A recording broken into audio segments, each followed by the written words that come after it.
Hi, I'm Brian Martin, And I'm Jennifer Martin. and we'd like to welcome you to Powerful Loving Kindness Naturally. It's our podcast where we talk about ideas from our book, The Home Model, and bring them to you. And we find it to be really fascinating and a good time. Absolutely. And it's just kind of a quick taste of what's really in this book. Yeah, there's a lot of meat in here. And one of the things that I'm most happy about this is that this is going to live on for a long time. And the information that's provided here, a lot of it you just can't get anywhere else because of the nuances and everything that we provided, because it's mostly based on our relationship and how we get along with each other. That's true. And the other thing, though, that I think is important is it's timeless, meaning that it doesn't matter at what time you hear this in your life, it's applicable. Not only that, but it's not a relationship book. It's a personal growth book for you and for us to capitalize on the growth opportunities that are presented in it. And they're just really, really fascinating. So far, we've reviewed the L in love, and that stands for little things. And we've identified three different kinds of little things that both Jennifer and I agree to heartedly and embrace in the way that we deal with each other. And that is that we think loving, kind thoughts. We have We loving, speak loving, loving, kind kind words, words. loving, kind language. And then we also have loving, kind actions. And that's because we are loving, kind people. And everybody is. You were born being a loving, kind person. But sometimes the pressure of society kind of clouds it, or and some people even like buries it, so you can't see the loving, kind nature in them. But it's in everyone. And our hope is that by reading the book, that you will reconnect with your loving, kind nature, or rediscover it and use it for your own personal growth. And then the O stands for, and Oxytocin. oxytocin is a powerful brain chemical that helps people with their emotional connection. And that's the important thing about the O, is the emotional connection. In that chapter, we have a lot of interesting information, but specifically about being a constant source of delight for each other. And that takes up a good portion of that particular chapter. And if I'm a constant source of delight for you, one of the things that I learned is, well, if I can be a constant source of delight for you, I can be a constant source of delight for myself. And not only that, but I can be a constant source of delight for anybody else in the entire world that I meet and know. And that's a beautiful, beautiful way to approach how you're connecting with people in the community, don't you think? It's a really great way. And one of the benefits is that usually, as you're a constant source of delight to others, others will be delightful to you. It's when it changes the ambiance in a room. It does. When a It loving, kind totally. person who is a constant source of delight enters into the room, even if it's the room that's darkened by negative feelings, a person who comes in with smiling and optimistic and loving kindness can change a room.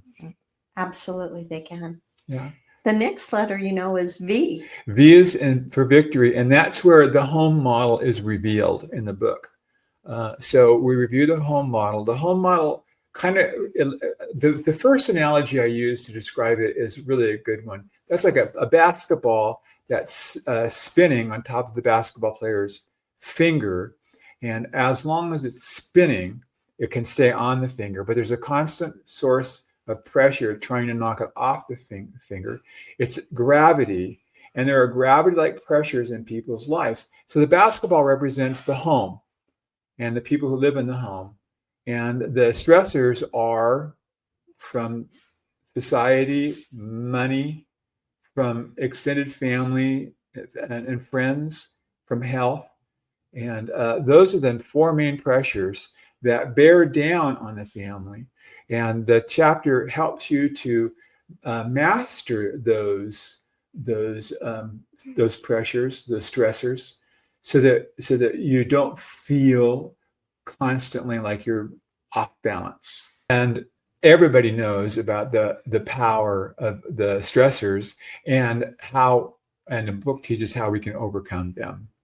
And it's usually the problem is the stressor, not the person. Exactly. Perfect. What happens though, there's a dynamic when people get overwhelmed with stress and are stressed out.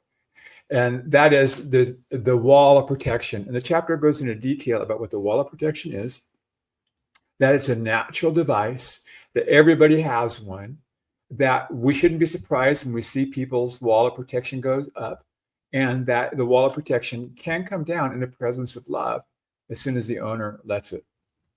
And so that's a really great concept. A lot of people can identify really clearly with the wall of protection and how it's used in their family. And I think as you become aware of your own wall of protection, this is the personal growth, right? Is that you're aware of it. And then you start realizing when and how you need to use it for your benefit, but also sometimes for the benefit of others. Exactly. And the wall of protection can go up automatically, or it can go up intentionally, as you pointed out. And we want people to put their wall of protection up intentionally to protect themselves, because that's the most important thing that you can do. So that is the V. And then today we're going to get into the E. And the E stands for eternity. And so it's the E chapter is dealing with significance and meaning in life and how you can get it. So Jennifer, one of the neatest aspects of this particular chapter on eternity happens to do with the story about Jesus and a rich man. Do you remember that story from the Bible? I do. So in that story, what happens is that Jesus, it's towards the end of his life. And as a matter of fact, he's on his way to Jerusalem. And he's on his way to Jerusalem, where he's going to live for the last few days of his life. And so Jesus knows about this. And so he sets a pace, and he's going. And I can see the wheels moving in his mind. I got to get to Jerusalem so that I can do the things that I need to do there. And tell us what happens next. Well, he's stopped along the way. Yes. And who stops him? It's a wealthy man who stops him. Yes. And it's interesting. The Bible calls him a rich man. Mm-hmm. So let's call him a rich man. And so a rich man apparently is somebody who has everything that they need, right? And more. And more. And so the rich man comes along and he stops Jesus. And what does he say? He said he falls down on his knees. Falls down on his knees. In front of Jesus. Yes. Possibly, so that Jesus stops. Okay. And then he says, "Tell me what I must do to be saved." Yes. He says, "What must I do to inherit eternal life?" All right. So he falls down on his knees because he's emotionally distraught, and he wants to stop Jesus from going on. And he's imploring and demanding almost that Jesus answer his question so he can get over this terrible, terrible angst that he has, right? Right. So Jesus says to him, "Hey, well, just do what you've been taught. You know the commandments." And he said, I do them all. That's right. He said, "I do all those things already." Mm-hmm. And so the most interesting few sentences or a verse in the New Testament to me, it pops up at this particular point, because suddenly Jesus realizes that this is not just a question about the man's salvation or his eternal destiny. He looks at the man, and the man is distraught. He's an emotional wreck. And so he identifies the man has a specific need that's greater than his question. And so what he does is the Bible says, and Jesus looked at him and loved him. Isn't that dynamic? It's powerful. He looked at him and loved him. And so, just a minute. If I wanted to have compassion on you, and if I turned to you, what would my face look like? Well, it would look like total presence and focus and attention on me. Exactly. Jesus gave him the gift of his presence, which means he was there with him. And guess what? Jesus stopped his quest to get to Jerusalem, which is the most important thing that's on his mind. He stopped, and at that particular time, he recognizes that he has an opportunity to use his gifts and his skill and his talent to help this man. And so Jesus stops and he loves him. He looks at him, he loves him. And then he says, what to the man? He says, give everything that you have to the poor. Yes. Follow me. Yes. You lack only one thing. Give away all of your goods and then come and follow me. And so that was the intervention that Jesus gave this particular man at that particular time. It was a really very, very powerful intervention. It was not just meant for the man, but for the troop of people that were around Jesus and accompanying him, because Jesus is a teacher. So he recognizes he's an opportunity to not only help the man, but to help to teach other people also. And so he says, the only thing you lack is to go sell everything you have and come and follow me. And what does the man do? He gets up and goes home, and he's discouraged because he doesn't feel he can do that. He walks away empty. So then Jesus, picks up his stuff and he continues on his way. So what I wanted to do when I found this passage was I wanted to illustrate a little bit more about what it meant to have an eternal perspective, and the perspective that I think that is accentuated the most in this particular chapter is eternal gratitude. And so I created a story to go along with this that ties into it.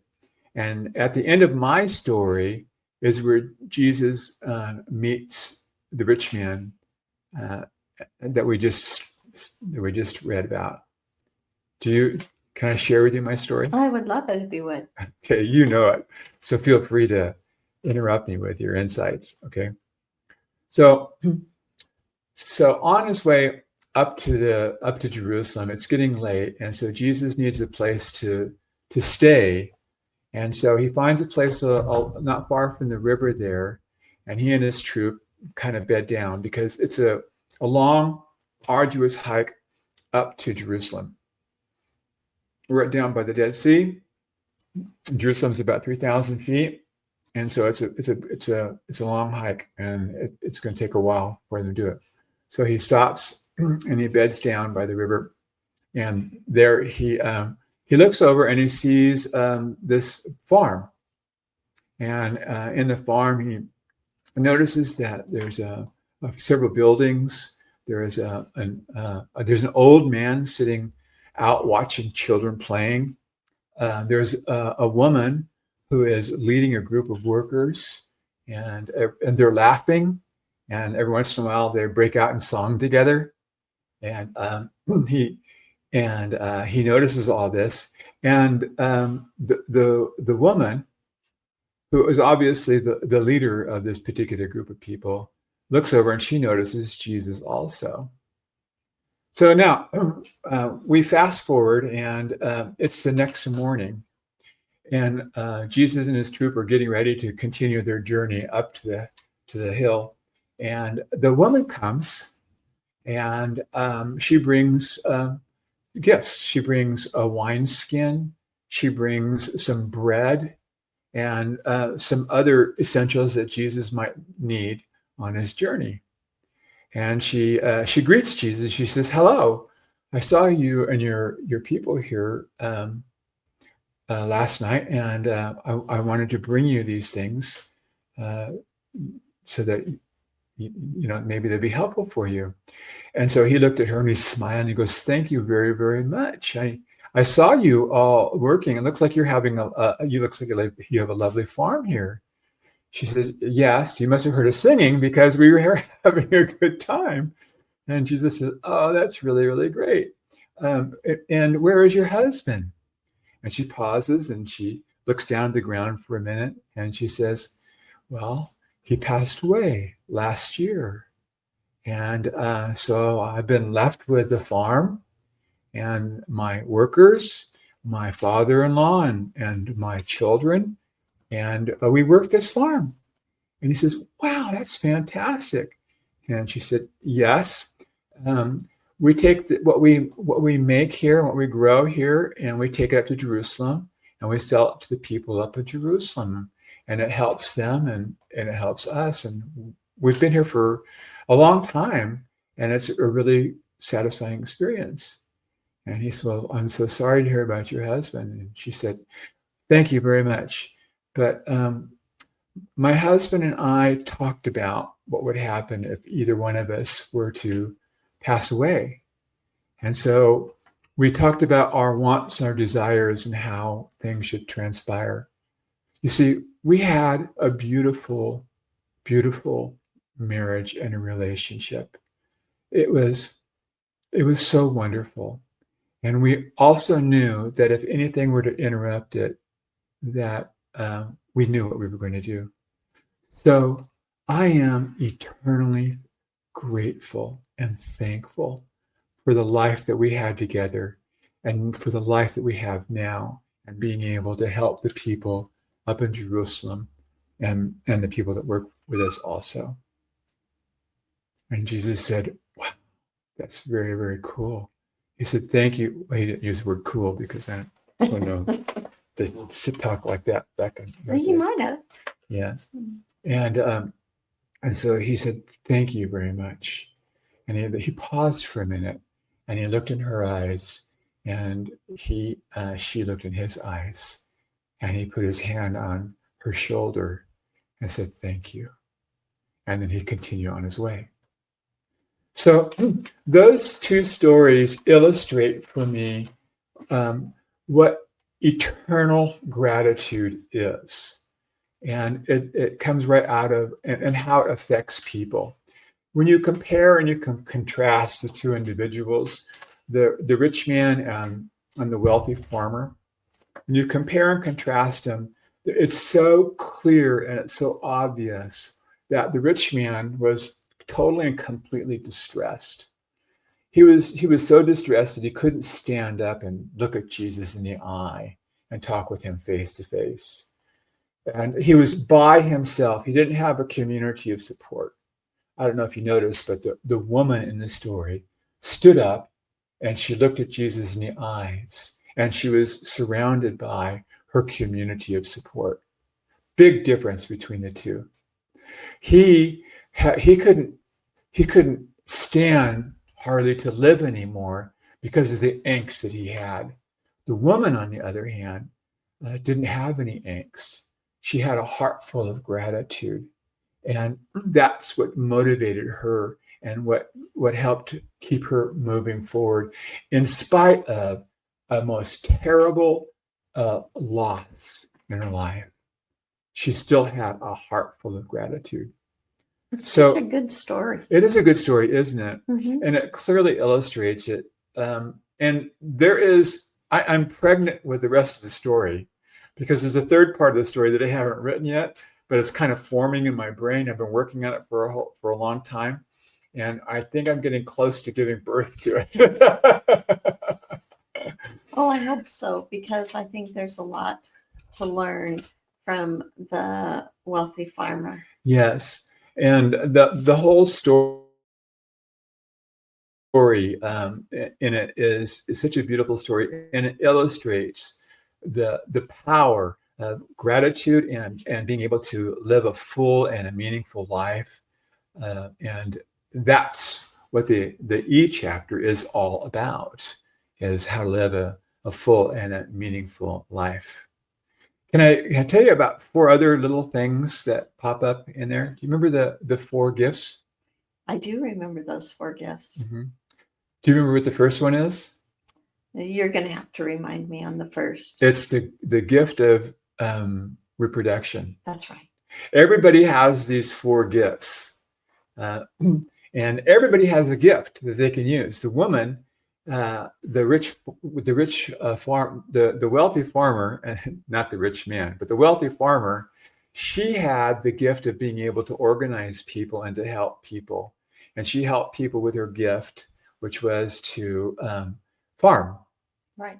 And everybody has gift. Everybody has some kind of a gift. But these four gifts that I'm sharing with you now are not specific to any particular individual. They're for everybody. And the first one is reproduction. Well, they're kind of age related. It's true. I think that it's between 20 and 25 years is the period of reproduction. And that includes when you birth your children and when you raise them. And that time takes about 20 years. I think in the old days, it only took 15 years, but these days it takes longer. Maybe 25. What was your mother said about parenting? It gets easier after the first 50 years. Yes. So the gift of reproduction gives people significance. It gives them meaning. When I talk to women and I ask them, what is the most significant thing that ever happened to you in your life? When I ask mothers that question, what do they say? They almost all say having my babies. And it's really interesting. When I ask men who are married and have children, what was the most significant thing that's ever happened to you in your life? What did they say? It's my kids. So that's the power of having the gift of reproduction. It gives you significance and meaning in a deep, deep level. The second the second gift is the gift of innovation. Now, not everybody wants to have kids. And so there's a lot of people that don't have kids and never intend to. But that's okay. There's nothing bad about that at all. They have the gift of innovation. And since they don't have children, they can focus their attention on the things that they do to create, or the work that they do, or however they're innovative. It's a period of innovation in their life where they can figure out how to help themselves and help other people. Because remember back in the foundational observations, the second one is that everybody has gifts and skills and talents and tools for their benefit and for the benefit of others. So your gift of innovation is for you, and you can use the resources that you develop for any purpose that you want to. Now, the third gift that everybody has is the gift of anti-fragility. You've heard that before? I have. I really like the thought about anti-fragility. And what that means is that people find meaning for life. And by the way, that is, let's see, the meaning for life. I think that's the number 8 of the foundational, 8 or 9 in the foundational observations is the gift of anti-fragility. And so do you know people who have had severe loss? And yes, I do. Yeah. And their life has been radically changed. Yeah. And there's nothing that can replace that. So loss can be and is a terrible experience. People lose houses, homes, dreams, plans, visions, children, loved ones.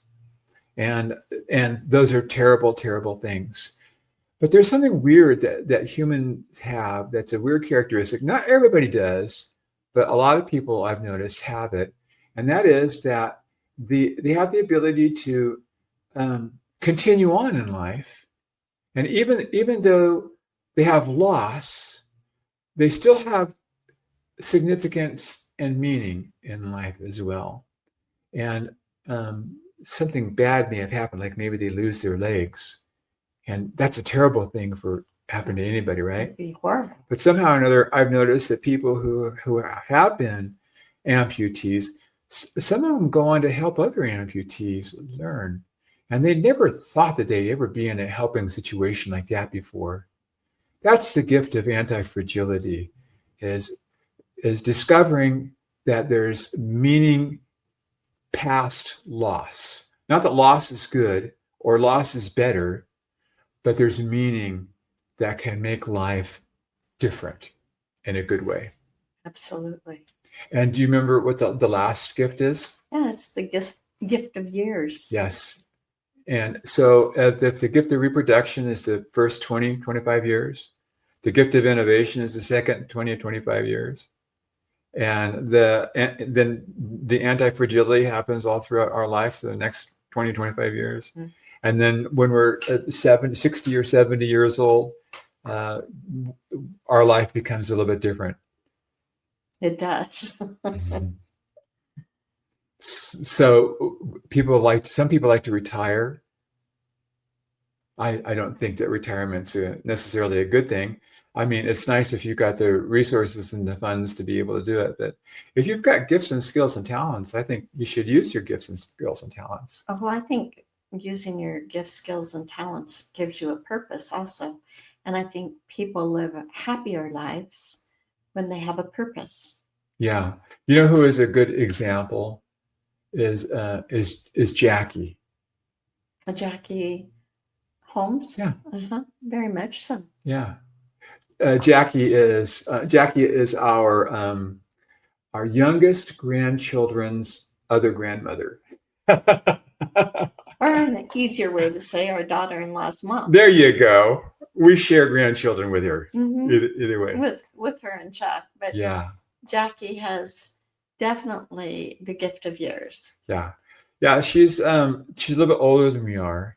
And she's deeply involved in helping people in the community, and with housing and with home and with food. With food. And she helps them grow it and find spaces for them to, and safe places for them to live. Yeah. She's quite amazing. She is amazing. The E chapter is a beautiful chapter. I love the E chapter and strongly encourage you to go ahead and order the book and skip ahead to the E chapter, and you can read about Jesus and the rich man and the wealthy woman and these different other gifts that are there as well. And I think that it provides a lot of great personal growth opportunities for people. It definitely does. Yeah. You know, Bryan, I have to say that the book is written in such a fashion that it's easy to remember and to apply to your own life. Mm-hmm. And that's what has really helped me grow, is that each chapter, the L.O.V.E, every day is used in my brain in dealing with people. Mm-hmm. And the model and understanding where the stress is coming from, that the person's not the problem's the problem, whether it's here at home or whether it's at work, has also really tempered the way I respond to people. And so for me, this book is not only one that I can read and go, oh, that's good, but it keeps focusing in my mind. It keeps replaying in my mind. And I love that. I do too. I think it's fantastic. And one of the things that I've been doing is that I've been sharing this with people on a one-on-one basis and going over it with them one chapter at a time. Wow, that's a really cool growth experience for them to sit with me and to go over these ideas. And it's really fun. Cool. It's fun to see how, like you said, these ideas are really simple and they're easy to remember and they're easy to implement as well. Very much so. So yeah, I'm thrilled with that. Me too. Well, I'm Bryan Martin. And I'm Jennifer Martin. And this has been another wonderful episode of powerful, loving kindness naturally. Have a beautiful day.